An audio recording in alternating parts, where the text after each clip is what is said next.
प्रमाणे दावा दाखल करता येईल.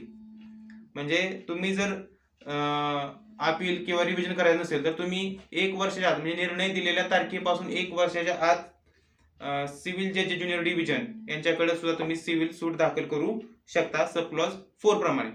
सब क्लॉज 5 काय सांगते? Where a civil suit has been instituted under subsection 4 against the Tahsildar's decision, such a decision shall not be subject to appeal or revision.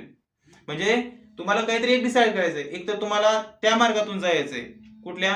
Appeal आणि revision. म्हणजे तहसीलदारांचं जर डिसिजन तुम्हाला जर अमान्य असेल तर तुम्ही अपील किंवा रिव्हिजन करू शकता त्या फील्डमध्ये, प्रशासकीय विभाग म्हणजे सब डिव्हिजन ऑफिसर किंवा कलेक्टर वगैरे त्यांच्याकडे करू शकता, किंवा सब क्लॉज 4 प्रमाणे सिव्हिल सूट तरी करू शकता. पण तुम्ही दोन्हीपैकी एक कुठला तरी मार्ग निवडायचा आहे. म्हणजे तुम्ही जर सिव्हिल सूट जर केला इकडं दिवाण न्यायालयामध्ये तर तुम्ही परत त्याच निर्णयावरती तिकडं